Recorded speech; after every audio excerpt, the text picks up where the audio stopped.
എവിടെ പരിപാടിക്ക് പോയാലും വീട്ടിലെത്തിയ വാതിൽ തുറന്നു കൊടുക്കലും ഉമ്മയാണ്.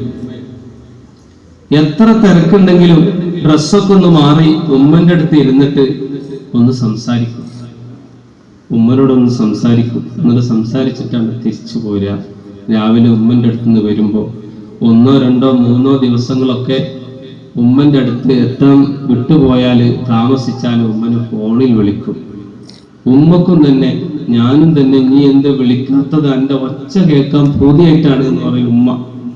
അങ്ങനെ എപ്പോഴും ഉമ്മയായിട്ട് സംസാരിച്ചുകൊണ്ട് ഉമ്മക്ക് ചികിത്സ വേണമെന്ന് പറഞ്ഞാൽ അവിടെ ഞങ്ങളോടൊന്നും ചോദിക്കില്ല, ഞങ്ങളോട് അഭിപ്രായപ്പെടലില്ല. ഇപ്പൊ സങ്കടപ്പെടുത്തുകയും ദുഃഖിപ്പിക്കുകയും ചെയ്യുന്നുണ്ടെങ്കിലും ഈ ഒരു വലിയ ഭാഗ്യം നാം ആലോചിക്കുമ്പോൾ നമുക്കതിൽ ഏറെ സന്തോഷിക്കാം. ഒരുപാട് പാഠങ്ങൾ, ഒരുപാട് ചിന്തകൾ വിയോഗത്തിന് ശേഷം ഞങ്ങൾക്കൊക്കെ ബോധ്യപ്പെടുകയുണ്ടായി. പലപ്പോഴും തിരക്കുകൾ കാണിക്കുന്ന സമയത്ത് അതിനെ ചൊല്ലി ഞങ്ങളൊക്കെ സംസാരിക്കാറുണ്ട്. എല്ലാ സമയത്തും തിരക്കാണ്, ഒന്ന് സംസാരിക്കാൻ പോലും ചിലപ്പോൾ സമയം കിട്ടില്ല എന്ന് പറഞ്ഞ് ഞങ്ങളൊക്കെ അതിൽ അതൃപ്തി പ്രകടിപ്പിക്കാറുണ്ട്. പക്ഷേ ഇത്ര വേഗം വലിയ പ്രവർത്തനങ്ങൾ നേരത്തെ ചെയ്തു കൂട്ടിയത് ഇങ്ങനെ ഒരു വിടവാങ്ങലിന് വേണ്ടിയായിരുന്നു എന്നത് നമുക്കാർക്കും അറിയില്ലല്ലോ. എല്ലാ കഴിവുകളും അദ്ദേഹത്തിൽ നമുക്ക് കാണാമായിരുന്നു. നമുക്ക് ഇതിൽ നിന്ന് പഠിക്കാൻ ഉള്ള പാഠങ്ങൾ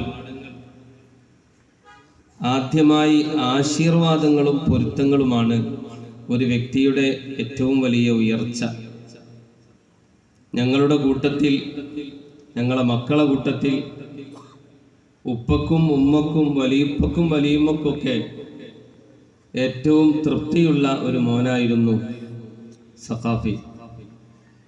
ഇഷ്ടപ്പെടാനുള്ള കാരണം പഠിക്കുന്ന കാലത്ത് തന്നെ തൻ്റെ ഇബാദത്തുകളിലുള്ള കണിശമായ സ്വഭാവം, പ്രത്യേകിച്ച് നിസ്കാരങ്ങൾ.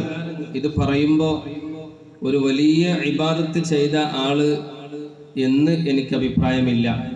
പക്ഷേ നിസ്കാരത്തിൻ്റെ കാര്യം അത് നിങ്ങൾ കേൾക്കുന്ന പ്രഭാഷണത്തിന് മുമ്പേ അത് ജീവിതത്തിൽ കൃത്യമായി പാലിക്കാൻ ശ്രദ്ധിച്ചിട്ടുണ്ട്. ഒരു കിതാബിൽ ഒരു നഖല് കാണുന്ന സമയത്ത് ഒരു രേഖ കണ്ടാൽ പിന്നെ ഇന്ന കിതാബിൽ ഇന്ന ഇമാമ് തെളിവ് സഹിതം ആ വിഷയം സമർത്ഥിച്ചിട്ടുണ്ട് എന്ന് ബോധ്യപ്പെട്ടാൽ പിന്നീട് അതിന് എതിര് ചെയ്യുന്ന സ്വഭാവം ഉണ്ടാകാറില്ല.